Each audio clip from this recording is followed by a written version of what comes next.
जरा कल्पना कीजिए दोस्तों कि अगर आपका फेवरेट हीरो जिसके आप बहुत बड़े फैन हो वो खुद ही आपसे मिलना चाहे, यकीनन आपकी खुशियों का कोई ठिकाना नहीं रहेगा। लेकिन अगर बुरी किस्मत और बुरे हालात आपकी खुशियों को चुराने की कोशिश करें तो आप क्या करेंगे? चलिए कहानी शुरू कर इसका जवाब जानते हैं। आज की कहानी एक बड़े शहर से शुरू होती है। इन दो सहेलियों के नाम सैरिटा और एनी है, जो एक ही घर में रहती थी। एनी गाड़ी चला रही थी जबकि सैरिटा हर महीने आने वाले बिल्स देख रही थी। अचानक सैरिटा के हाथ एक खत लगता है जिसे देखकर वो बहुत खुश होती है। खत में लिखा था, प्यारी सैरिटा और एनी, तुमने कुकिंग कंपटीशन में जो चीजी बर्गर रेसिपी भेजी थी वो बहुत अच्छी थी।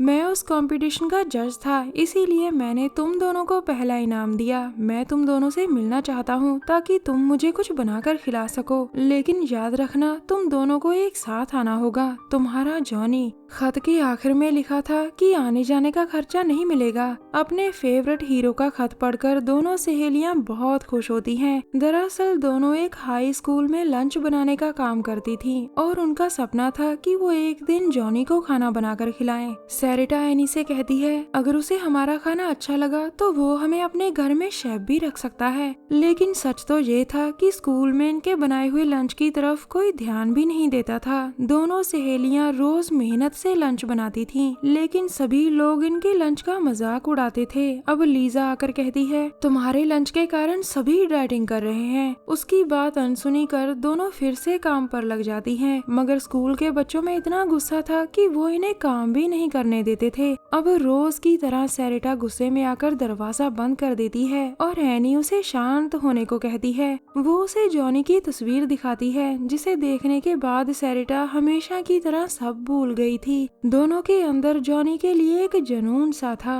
अचानक तभी स्पीकर में प्रिंसिपल की आवाज आती है, लेडीज, आज तुमने फिर से घटिया लंच बनाया है। अगर तुमने कल भी ऐसा ही लंच बनाया तो मैं तुम्हें नौकरी से निकाल दूंगा और तुम्हें कोई पैसा भी नहीं दूंगा। याद रखना लेडीज, कल का लंच मस्त होना चाहिए। प्रिंसिपल की धमकी सुनकर सैरिटा बहुत गुस्सा करती है और वो चिल्लाती है, हम भी इस घटिया स्कूल में काम नहीं करना चाहते हैं। हम आज ही काम छोड़कर जॉनी के पास जा रही हैं। अब एनी कहती है, हम काम नहीं छोड़ सकते सैरिटा, हमें पैसों की जरूरत है ताकि हम टिकट्स खरीदकर जॉनी से मिल सके। उसकी बात सुनकर सैरिटा शांत हो जाती है, लेकिन अब उसे अपनी गरीबी पर गुस्सा आ रहा था और वो गुस्से में एक कंटेनर को किक मार देती है। इस कंटेनर में आलू साफ हो रहे थे जो बाहर गिर गए थे। अब उनकी गंदगी सैरिटा पर पड़ती है और उसके कपड़े गंदे हो जाते हैं। वैसे सैरिटा बचपन से ही बहुत गुस्सा करती थी और हमेशा उसकी बचपन की दोस्त एनी ही उसे शांत करती थी। अब सैरिटा गुस्से में वॉशरूम की तरफ बढ़ रही थी ताकि वो अपने कपड़े साफ कर सके। वो वॉशरूम में आकर अपने कपड़े साफ करने लगती है और तभी टॉयलेट से लीजा बाहर आकर कहती है, जितने गंदे तुम्हारे कपड़े हैं तुम्हारा लंच भी उतना ही गंदा होता है। लीजा की बात सुनकर सैरिटा उसे बताती है कि हम जल्द ही जॉनी से मिलने जा रही हैं। ये सुनकर लीजा कहती है, लगता है तुम्हारे साथ कोई मजाक कर रहा है।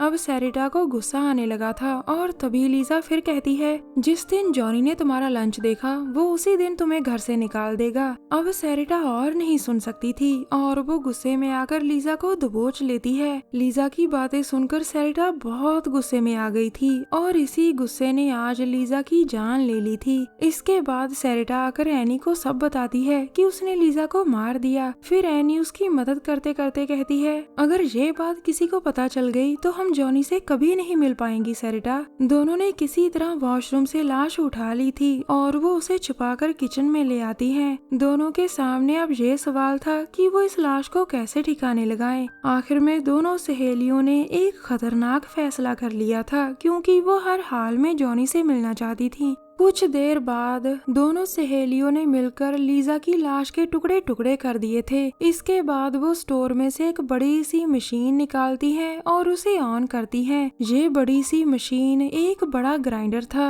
अब दोनों मिलकर लीजा की लाश के टुकड़ों को ग्राइंड कर देती हैं। इसके बाद वो लीजा के मीट से नई डिश बनाने लग जाती हैं। दरअसल इन दोनों ने यही फैसला किया था कि वो लाश को ग्राइंड कर उसका मीट बनाएंगी और उस मीट को सबको खिला देंगी। दोनों ने ये खतरनाक फैसला जॉनी से मिलने के लिए किया था और वो दोनों मिलकर पूरी रात नई डिश पर काम करती हैं। अगले दिन सुबह तक दोनों ने अपना काम पूरा कर दिया था। सारी रात काम कर दोनों बहुत थक चुकी थी। अब जैसे ही लंच का टाइम होने वाला था तो सैरिटा कहती है, वैसे एक बार डिश टेस्ट कर लेनी चाहिए एनी, कहीं कोई गड़बड़ ना हो जाए। लेकिन एनी उसे शांत रहने को कहती है। थोड़ी ही देर बाद उनकी डिश पूरी तरह से बनकर तैयार हो गई थी। नई डिश की खुशबू धीरे धीरे पूरे स्कूल में फैल रही थी। ये एक ऐसी खुशबू थी जो किचन में से पहले कभी नहीं आई थी, लेकिन आज इस खुशबू ने सभी का ध्यान अपनी तरफ खींच लिया था। यहाँ तक कि इस खुशबू ने प्रिंसिपल की भी भूख जगा दी थी। अब जैसे ही लंच टाइम होता है तो सभी जल्दी जल्दी किचन की तरफ बढ़ते हैं। आज सभी को हर हाल में नई डिश चाहिए थी, जबकि सैरिटा एनी से कहती है, जो भी होगा देखा जाएगा। तुमने मेरी जो मदद की उसे मैं मरते दम तक याद रखूंगी एनी।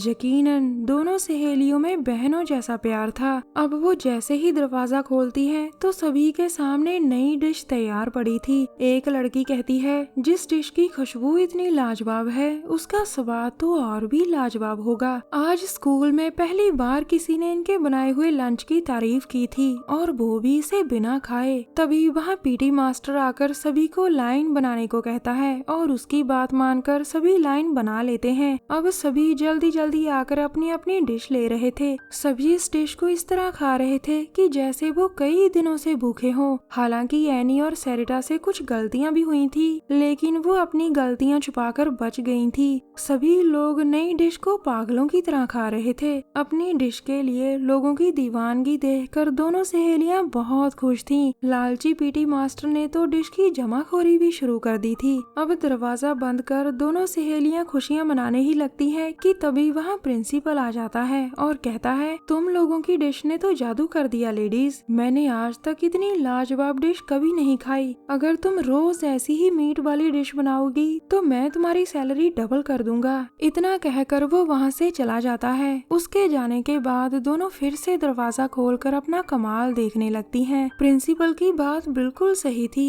ऐसा लग रहा था कि जैसे डिश में कोई जादू हो और ये जादू लोगों के सिर चढ़ गया हो। दोनों सहेलियों को यकीन नहीं हो रहा था कि लोग इनकी बनाई हुई डिश के लिए आपस में लड़ रहे हैं। एक महीने बाद दोनों सहेलियां जॉनी से मिलने हॉलीवुड पहुंच जाती हैं। जहां तक पहुंचने के लिए उन्हें कई कत्ल करने पड़े थे, जिसके बाद अनजान प्रिंसिपल ने उनकी सैलरी डबल कर दी थी। सैलरी डबल होने के बाद दोनों टिकट्स खरीद कर यहाँ आ गई थी। जहाँ आकर वो अपने फेवरेट हीरो जॉनी से मिलती हैं, जिसकी वो दोनों बहुत बड़ी फैन थी। कहानी के आखिर में जॉनी सैरिटा और एनी को अपने घर शेफ रख लेता है, जिसके बाद वो दोनों सहेलियां सभी बुरे काम छोड़ देती हैं। हमारी वीडियो देखने के लिए धन्यवाद। प्लीज हमारे चैनल को जरूर सब्सक्राइब करें। मिलते हैं अगली वीडियो में, तब तक के लिए नमस्कार।